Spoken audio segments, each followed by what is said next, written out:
A lot of players have to do that to be part of the group. Not necessarily because they want to take on that persona, but because it's easier to do that and to fit in than to not.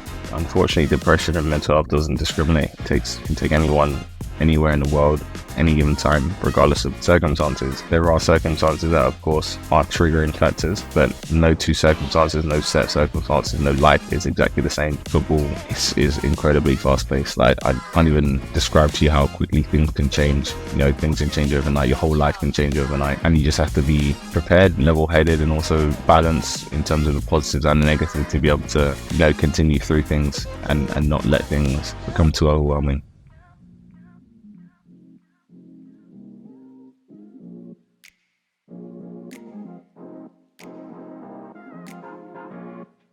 Marvin Sordell, welcome to the podcast. I want to begin, like I do with every guest, to start at the early stages of their journey within sport.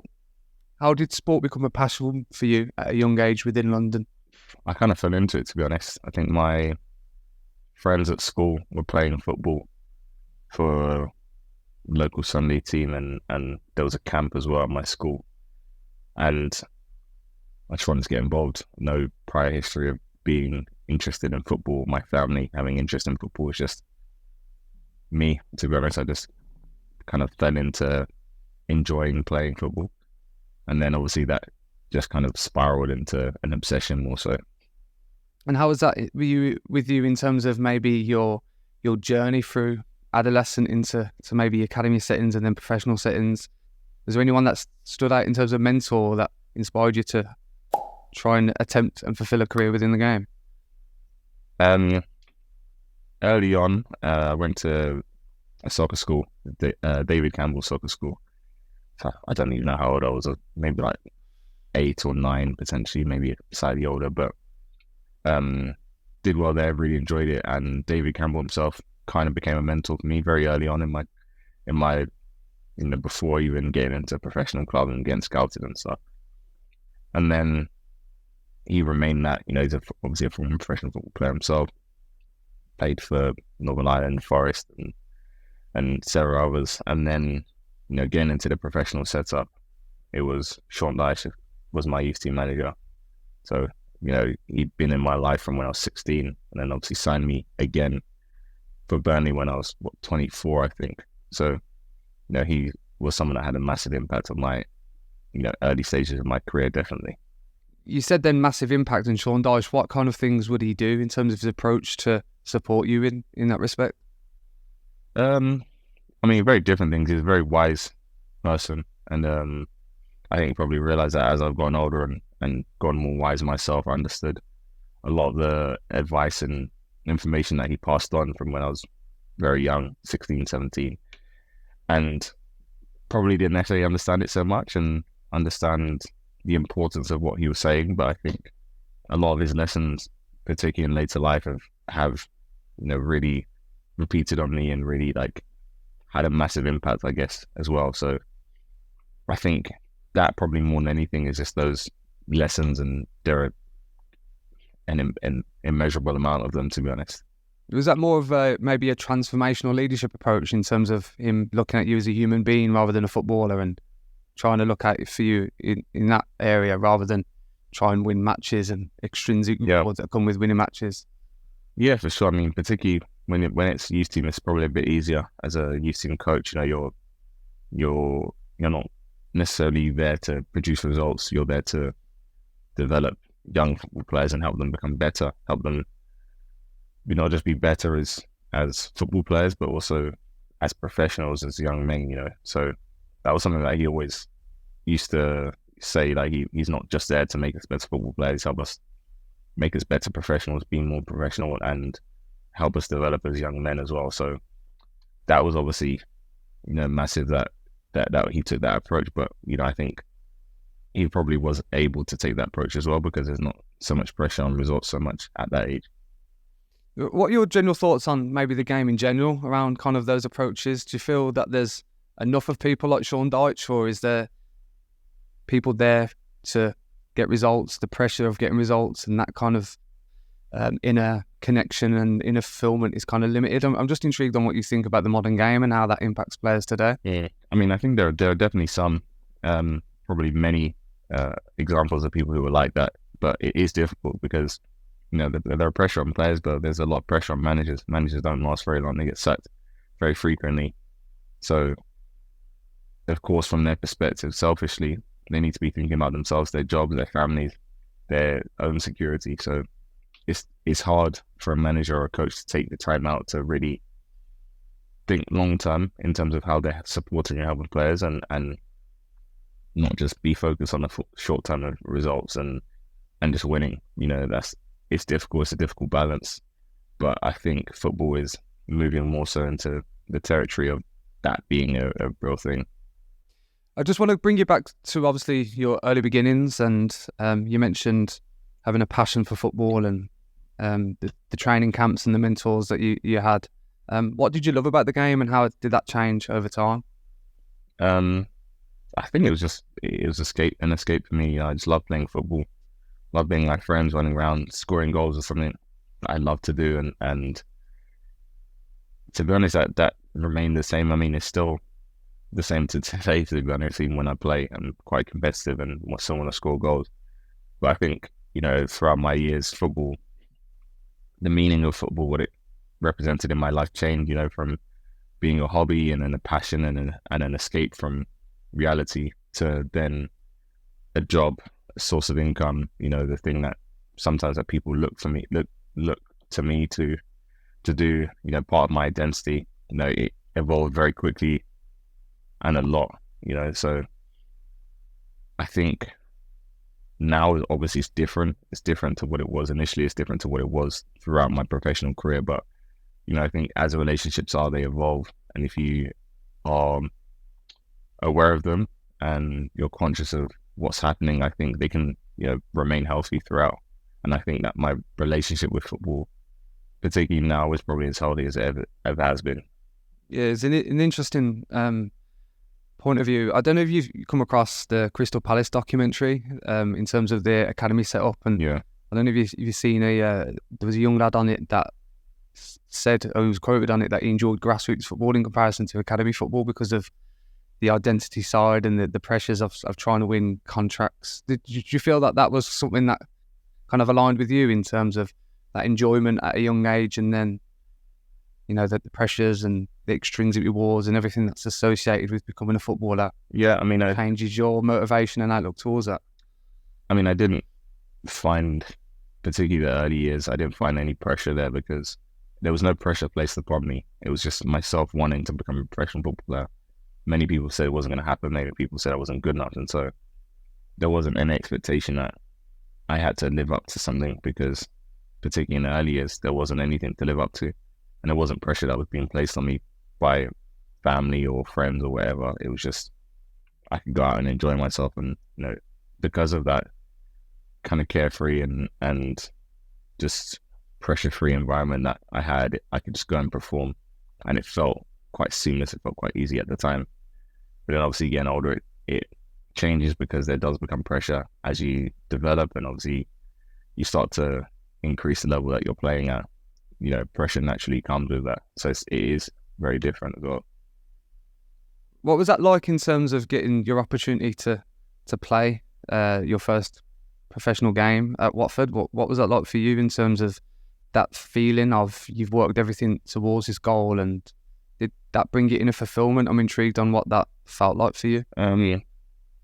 To be honest, it didn't feel as significant as I would have expected it to feel. It was, you know, it kind of came and went very quickly.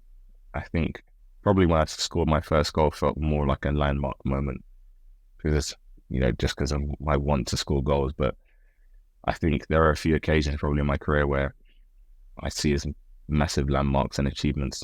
Unfortunately, my debut wasn't one of them, because it just didn't feel like that. It just didn't necessarily live up to, I guess, the expectations maybe that I had. You know, it was a 2-0 defeat to Sheffield United away. I think I played like 20 minutes or so, didn't really touch the ball so much, ran around a bit. You know, it was quite underwhelming. Again, I'm just the reason I ask is obviously in terms of an outsider looking in, I bet a lot of people were proud of you during that period. But again, just obviously reaching that goal, I'm just trying to get this understanding of what that felt like in terms of that inner fulfillment, because again, there's a prime example is Fury. You know, he reaches the heights of winning world championships, and he said that he didn't feel like it meant anything to him anymore. I'm just trying to get your understanding of what that's like as you. I think it's the journey probably that gives more fulfillment, like getting to that moment as opposed to the moment itself. And I felt like that for most of the things that happened in my career, my Premier League debut. It kind of just felt like it kind of came and went. You know, even my England debut was under 20s, which felt like a bigger thing, probably because I scored on it. Whereas my debut for the under 21s didn't necessarily feel like that, or necessarily the first game at the Olympics. You know, it is strange. I can't really describe it other than you just kind of get to. It feels like you get to that point on the climb, as opposed to when you're actually at that point. It feels quite flat. If that makes sense. How was the Olympics for you? Obviously, such a big stage in London. Obviously, being from the region, how was that for you in terms of representing GB? Yeah, I mean, it was an incredible experience. More so even to look back on, you know, to be one of a handful of people ever to play for Great Britain in the Olympics in football. You know, it's only ever happened twice, both times when the Olympics are hosted in London. So, yeah, to be a part of history is quite an amazing thing. Obviously, we didn't do as well as we would have liked, because we would have liked a medal. But, you know, to be able to say that I played in the Olympics for Team GB at Old Trafford and at Wembley, and, you know, alongside some incredible players, you know, it's an amazing memory to look back on, for sure. I mean, at the time, you know, it's a football tournament. You're kind of in the zone of that, and just in a little bubble, kind of similar to when I went away with the Euros for England. But it's just like a little bubble, and it's more of a thing to look back on as opposed to at that moment. How is that transition going into international competitions? You mentioned England under 21s as well, in terms of playing with players at club level and having that repetitive training schedule, and then all of a sudden you're with the best of the best and having to adapt to different types of individuals, especially with the GB. I think there was a range of mix of individuals representing Great Britain at the time. How was that for you in terms of going into those competitions, in terms of preparation and camaraderie and getting to know the players that you're playing with?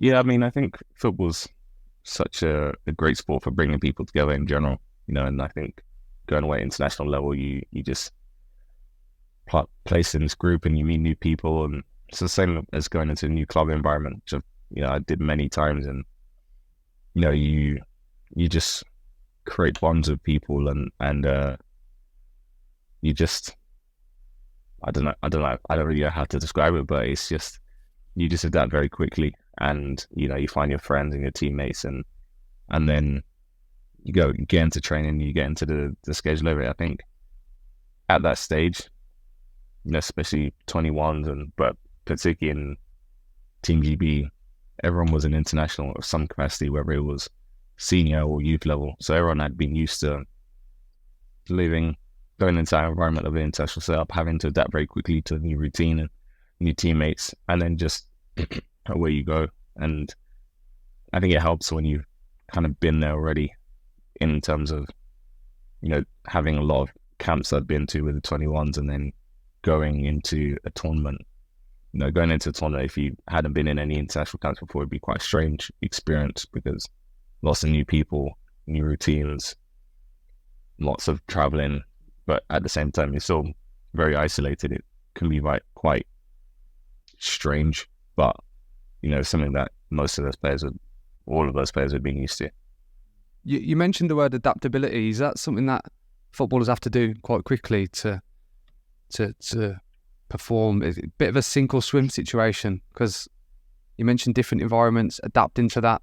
Obviously, if you think about the professional game today, transfers and loan spells and new cultures in terms of new players trying to emerge themselves into managers' ideas. Is that something that what triggers certain things in terms of enjoying football around adaptability and trying to fit in to succeed on the pitch? Yeah, I mean, football's a very incredibly fast-paced industry, and game, and it doesn't wait behind for anyone, and so you haven't really got a choice but to adapt, and it can be difficult. You think about, there's so many circumstances in which a player leaves a club or joins a club. They're not always positive. A lot of the time they can be negative, and so to kind of reset and refresh and ready to go again at a new place, new environment, could be with a new manager or new coach, because the turnover of managers and coaches are incredibly high at the moment. So you just have to always be prepared to adapt to new things, because football is incredibly fast-paced. Like I can't even describe to you how quickly things can change. Things can change overnight. Your whole life can change overnight, and you just have to be prepared, level-headed, and also balanced in terms of the positives and the negatives to be able to continue through things and not let things become too overwhelming, because they can get very overwhelming very quickly on a positive or negative side. But that's why it's important to have good people around you as well, because without that you can get carried away, as I said, from both a positive and a negative aspect. Did you ever find yourself getting carried away at any stages of your career? And you mentioned people around you as well. Yeah, I mean, to deal with positive changes and to deal with negative changes are both equally difficult, I find. And I'm sure many people agree, having, those positive changes where a lot of pressure, a lot of expectation, a lot of scrutiny, and a lot of your private life even being out there in the public domain. Things like that happen very quickly can be very difficult to deal with, and it can become very overwhelming. For me, they did. But then also, when things are not going so well and you have to move clubs and things like that, they can also be very difficult, falling out with managers or coaches or other teammates, potentially having to move clubs and your life just changing overnight. Something that most football players have to deal with in some capacity, and that can be very difficult to deal with as well. So at times I had that, and at times I found it difficult to manage, but at the same time I'm still lucky that I had people around me that supported me as best they could, as best as I would let them, and also try to manage things as best as I could myself. Do you think that's the side no one sees within football? Obviously, every young person's dream is to be a footballer, especially in the United Kingdom. But all these other facets that you mentioned around privacy, transitions from club to club, maybe relocating, that can be a challenge on an individual, and it's not really looked at upon significantly. We just see it as a glamorous industry where you can receive all these extrinsic rewards and become a millionaire, but obviously there's another side to the game that goes unnoticed. Yeah, I mean, it's just not one that has a spotlight shone on it, unfortunately. And the reality of the industry is that the same sacrifices that people make at the bottom are the same that people make at the top, but they don't get the same reward. And there's no guarantee you're going to get the reward, but you still have to make those same sacrifices, and your life can be completely thrown overnight. And it doesn't really necessarily matter, because the first thing people think of is you're lucky to do the job and you get paid a lot. Being paid a lot is not always the case. I mean, for the majority of players, it's not the case, but people automatically assume that every football player is a millionaire when, there's only probably a tiny percentage that actually are. So it's a challenge to, I guess, get people to understand that. But, unfortunately, most people aren't. They're never going to understand it. And the reality of what football is that you have to deal with these things regardless of whether people understand it or not. So it's probably a waste of energy to be caught up in the fact that people are understanding your situation. Either way, you're going to have to figure it out and deal with it. From your perspective, Marvin, you're quite a big advocate in terms of mental well-being and mental health. Just on reflection of your career, can you kind of maybe reflect back on when there was certain triggers or certain events that happened that made you be more self-aware around your mental well-being and mental health? Yeah, Just intrigued because you said self-awareness was key within some of the practices. yeah. There's loads of moments. I think probably when I was 14, when I first went into this first change of room environment I was at Fulham when I signed there. I think one of the biggest things and that remained throughout my whole career was, just sense of being myself and the freedom and the space to be myself. I think that's something that football doesn't really offer many people, is opportunity to just completely be themselves. So that was a big thing for me from quite an early age, and I noticed it first at 14, then I guess around 18 as well, and then moving clubs, pressure and scrutiny and all those things, understanding that football is a job and not necessarily my hobby. It's not my safe space anymore. That was probably a big time where I was then able to have to reflect a lot, because finding, I guess, new hobbies and new safe spaces, that wasn't something I thought was something I needed to do, but then having to adjust regarding that, and then as well suffering from depression, trying to understand myself better, and then obviously eventually when I got to the decision of wanting to retire and walk away from the game, again, it's just understanding myself and my relationship with football and where I wanted things to go in my life, whether it's my personal life or my career path in general, and then my relationship with football. Those were three key things that played a big part in my decision to walking away. So it changed a lot over the course of the last 18 years, but yeah.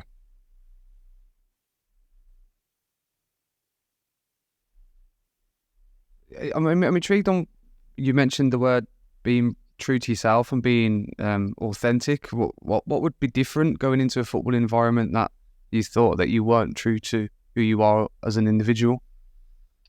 I think the football environment is one that creates almost like set types of people, the types of personality they want. Football encourages people to be a certain way and not necessarily just their own self and their personality that's around the changing room and environment, around the club, training ground, or wherever that is on the pitch. Having the capability to express yourself isn't something that is really a thing within football. People are, there's a banter side of things, which a lot of people don't necessarily enjoy or want to be a part of, but it's just such a thing that's upheld. Some things that are borderline bullying, which, most people will disagree with, myself included, but some people play the part because it's kind of the stereotype that's perpetuated within that environment that you need to be, so these are some examples of just a way that you wouldn't necessarily be able to express yourself in your own way. Whether you're a more reserved and quiet person, you may be labeled a certain thing, or whether you're too loud, you kind of have to fit within these realms and this box of what kind of makes sense that you can fit in, and it's difficult at times because that can be conflicting with somebody's personality, if they're needing to be someone else just to be able to fit in. So I think that's a problem that football does have, or has had for sure, and hopefully that's something that is beginning to change out. Do you think that's maybe due to the competitive nature of trying to just be part of a team, trying to be integrated, one of the lads, and that banter kind of comes in via that way as well, and trying to prove a sense of worth within an organisation or a football team? Because I get the feeling that this might be similar in other industries as well, but just maybe different in the way that it's exacerbated. Would you kind of agree with that in terms of the way that within football it's, I have to act and behave in a certain way because I need to feel part of the group, and that sometimes can be challenged if you are different in some sense? Yeah, very much so. It's challenging if you're different in some sense, and you were kind of, unless you're a very, very strong individual, you're kind of placed aside from the group, which obviously is detrimental to everything. If you're going to have a successful team, you need to be not necessarily best friends, but you need to have a lot of mutual respect and a lot of connection on and off the pitch. And without that off the pitch, it can make things slightly more difficult if you're not seemingly part of the group, it makes you, as a player, easier to move out of the club. If you're not one of the star players, for example, you can be seen like or deemed as someone who is trouble essentially because you're not part of the group in that sense. So it can be challenging because a lot of players have to do that to be part of the group, not necessarily because they want to take on that persona, but because it's easier to do that and to fit in than to not. You said earlier around there was a sense of isolation and transition, and that may be a factor around depression and other factors around mental well-being within that time period of your career. In terms of maybe depressive thoughts and depressive outlooks during that time, on reflection, was that something that happened earlier and you kind of masked it and it was exacerbated later on, or did you know about this? I'm just intrigued on how you found out around understanding your mental capacity to understand these depressive elements and how it come to a period where you had to maybe open up and talk about it. I'm just interested on that. There was some elements of it when I was younger, maybe 14, 16, 18, potentially even. But obviously things came to a head when I was like 21. I got to a period in my career when, reached the heights of my career, and there was probably less going on in my mind and more time and more space for thinking, which obviously then, makes yourself kind of dig deeper internally. So that was probably a massive thing, I think, in terms of me getting to that point of suffering from depression. I think there probably were elements of it before, for sure. And did that impact maybe performance on the pitch? Because you said that football was your escapism. Was that still the same during that period, or did that impact the way that you performed? Again, just interested on that parallel. Yeah, massively. I mean, football wasn't my escapism at that point because it properly became my job, and there was a lot of pressure and a lot of expectation on my shoulders at that point. And so because it wasn't my escapism, I found it very difficult to understand what was really and to understand how to kind of pick myself up. And so it massively impacted my performances because emotionally I was just very down. It sapped a lot of energy out of me, and there were very little places where I found joy, and that's what obviously depression does. It really physically and emotionally drained you. Again, just obviously thinking it within a footballing realm, is this a common practice where you mentioned you being one to talk about it and stand up, but other people going through similar situations, but they're afraid to talk? And did you find yourself connecting with people more because of your experiences and sharing that? I'm just intrigued on how that worked with others.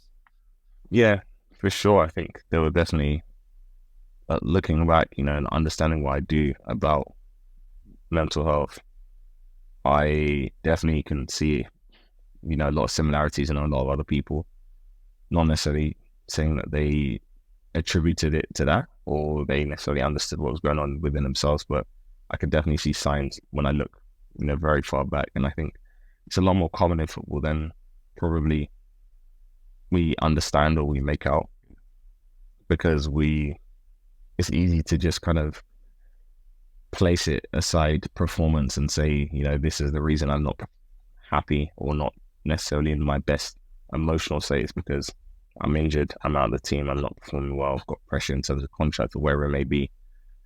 And so we don't necessarily see it as depression or being in a poor mental health state, but I think that's something that we probably need to start to be more aware of and understand.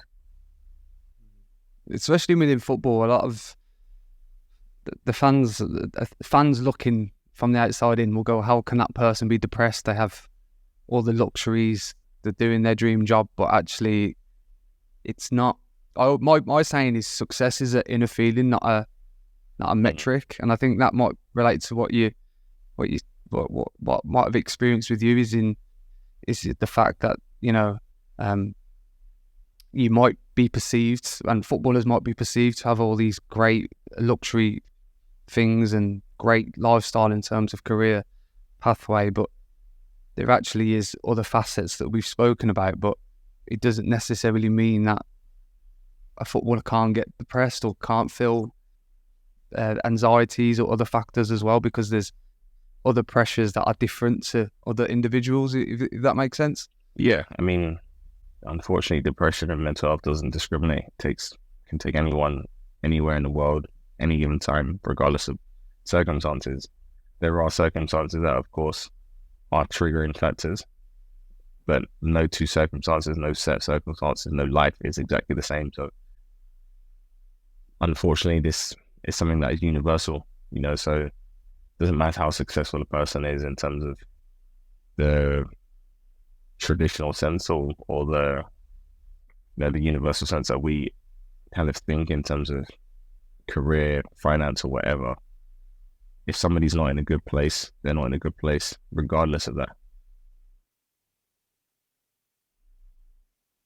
I suppose that's what are you trying to normalize people talking about their well-being within sport? Is that what your kind of agenda is now, to try and bring this into a bit more of a space where people, for sports stars or people in general, might be more open to talk about these feelings? Because obviously it still remains a significant problem, especially with men as well, Marvin.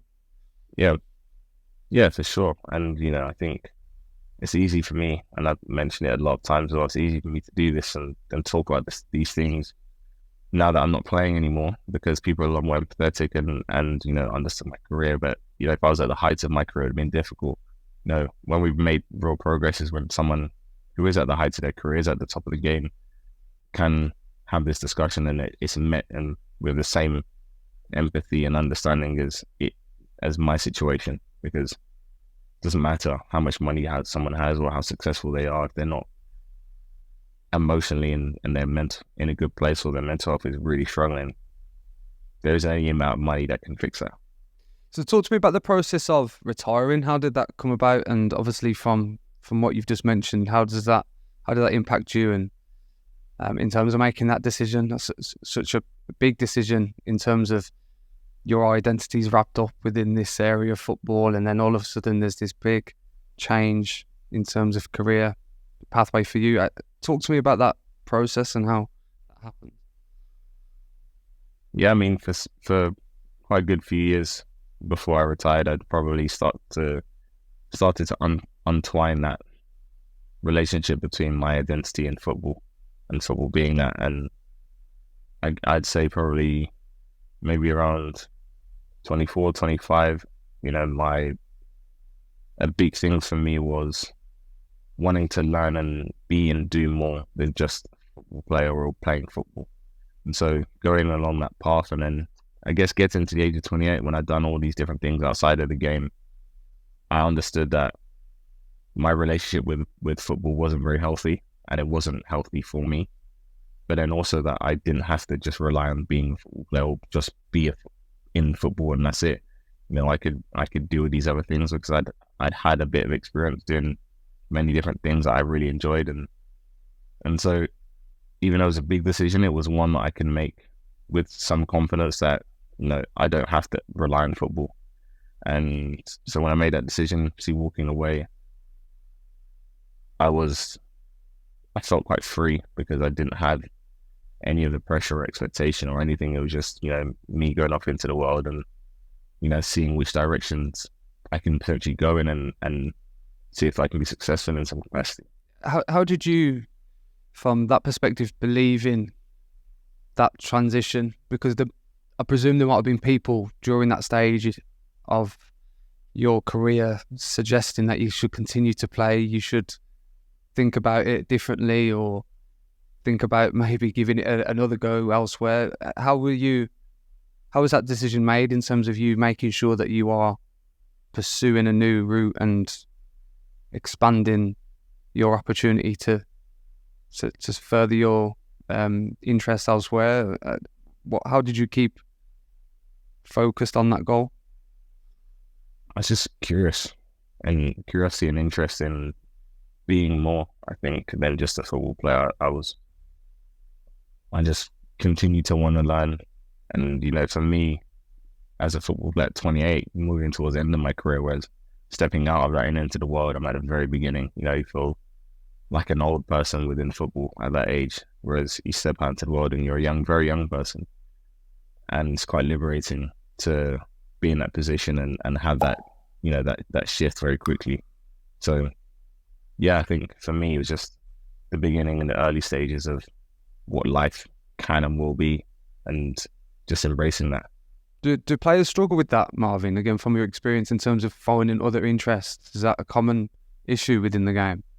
Yeah, I mean, it's something that is probably frowned upon, really, to try and explore and be interested in other things.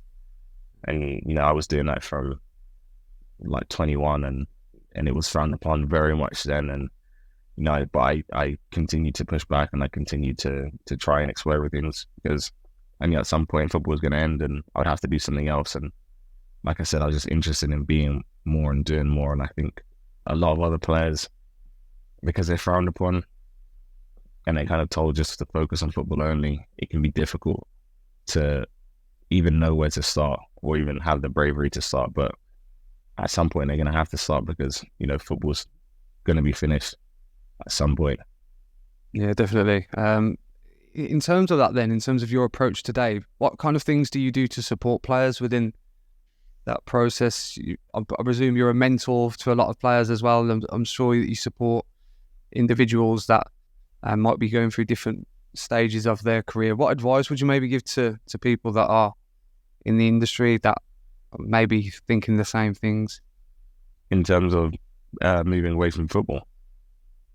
Yeah, and just general support in terms of mental well-being. Yeah, I mean, as a starting point, just communicating with the people around them, I think is important. But then also, I think every young player probably spends at least 10 years working towards becoming a professional football player. And so they shouldn't necessarily have the expectation that they're going to walk out of football and start something straight away. I think having other areas of interest and potential opportunities, has to be birthed very early on to build up to a stage of it actually being something.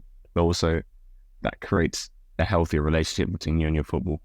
Because if you have a place of purely positive emotion or in terms of a hobby or a safe space outside of your job, that's only going to help benefit your job. When you leave your work, which everyone does in every other industry, you leave it there and you go and do the things that you enjoy and have that safe space and that emotional break ready to then go in the next day and get back to what work is. It's interesting how you mentioned safe space. Again, I was speaking to a psychologist within football a couple of months back, and they mentioned that players still see it as a weakness of them knocking on the psychologist's door. So they try and create an environment where they can have chats informally, whether that's having a coffee or whether that's kind of going on walks around the training complex to talk about their well-being. Again, I'm just intrigued on how we create a safe space in that situation within football. Yeah, I mean, it's just about creating healthier environments where these things are normal to have these conversations, and isn't necessarily just by knocking on someone's door. It can be in any environment, but just being able to have those conversations, openly, honestly, without judgment or fear of repercussion, then I think that's a massive starting point. But what are your thoughts on support strategies in football in general? Do you think they're working? Do you think they're effective? I think in parts, yes, and in parts, no. I think there's still a long way to go. There's still a lot of work to do to really get to where we want to get to within football and within society. But we have to start somewhere. We weren't having these conversations 10 years ago, and I think at least we're having these conversations. But it's next steps now. How do we move forward? How do we physically do something at scale? For players all over the country, for players at senior level through to academy, grassroots even, and create a better and healthier environments within football. And that football isn't something that people see as a catalyst for their poor mental health. It can be an environment that, if anything, aids it and supports it. Is there anything you'd like to see change, just on reflection of your time, as well as maybe reflection of understanding well-being? Not necessarily change as of the past, but change going forward. I think having better educated people when it comes to this, I think that's important. In all factors, whether that's fans, media, players, clubs, coaches, everyone. I think within football, within society, to be better educated on what mental health is, how it impacts people, and what catalysts and triggers there can be for them. Because it's not necessarily a thing that everyone understands. The fact that we still have discussions around success and money, and how because of that someone can't be suffering from mental health means that we're not educated well enough on the whole across society. So I think that's something that is very important. Why do you think that perception's there, Marvin? I'm just interested on your point of view of, we see someone have wealth and fame and everything else that's associated with being a sports star or maybe being within other industries. Why do you think that perception is, well, they must be okay, comes from? What do you think that is? I think because in society, we attribute success, whether that's financial or status, to happiness when they're not linked in the slightest. And so because of that mentality we have, where we are obsessed with objects and money and status, and we believe that these things will make us happy, then we can't understand that somebody has these things and isn't happy, because that's all we've been told our whole lives, and these are the things that we chase on mass within society. So because of that, if you haven't had something and you see someone with it, and you attribute that to an emotion, it's hard to understand how it all adds up. And I think that's probably the biggest issue that we have, probably. You said earlier that depression doesn't discriminate. Do you think that comes from the environment around us, or do you think that comes from maybe early upbringing and kind of genetically? I'm just interested in where you think that mentality comes from. Yeah, could be a combination of everything. It could be individual things. People manage and deal with things completely differently than everybody else. Something small might be a massive thing to someone else. Something massive might be small to someone else.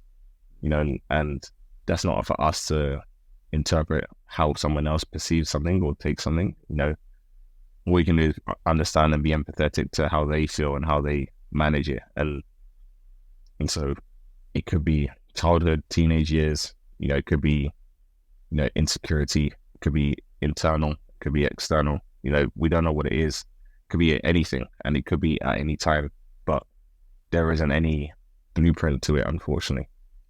Can you tell listeners and viewers what you're doing today in terms of maybe your career after football? Is there anything that you'd like to share with listeners or viewers so they can get to know you more on this podcast? Yeah, I own a film production company, so I'm a producer. I also own a marketing agency, and then I do a lot of work within the mental health space as well, like public speaking and writing and, podcasts and stuff here and there as well. Last question then, Marvin, is I always get my guests to either look forward or back, and I think due to the nature of our conversation, we've kind of reflected to some extent on some of the past things that have happened within your career as well as football. But if it was to maybe get you to look in the future, how would you like to be remembered? Remembered? Is there anything that stands out? Yeah. To be honest, as someone who has helped a lot of people, but then also someone who has the freedom to always be themselves, regardless of the situation or scenario or space. I always have the ability and freedom to be myself. Excellent stuff. And where can listeners and viewers find you? Are you on social media? You mentioned your marketing businesses as well as other things. Where can they find you? Instagram's probably the platform I'm most active on is my Instagram, which is just my name, which is Marvin Sordell. Yeah, I have Twitter. I think I have Facebook. I don't even know. I don't like to use Facebook, but I've probably got it.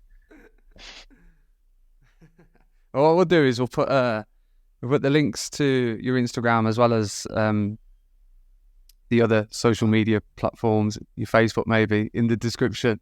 So if anyone's listening or watching and they're inspired by your work and want to find out a little bit more about your work, then they can go down and click that. I just want to say thank you for your time, Marvin. Obviously, from my perspective, a lot of the listeners to this podcast will be students, and they're interested in terms of mental well-being and understanding well-being. And I'm sure the conversation that we've had today will be very influential in terms of those students, whether they are coaches, whether they're managers, and also that transition maybe away from sport. There might be people listening in education or business owners, etc., that might want to maybe just have a little bit more of an underpinning around mental well-being and mental health. So just want to thank you for your time and thank you for sharing your story and your thoughts with me. No problem at all. Thanks for your time.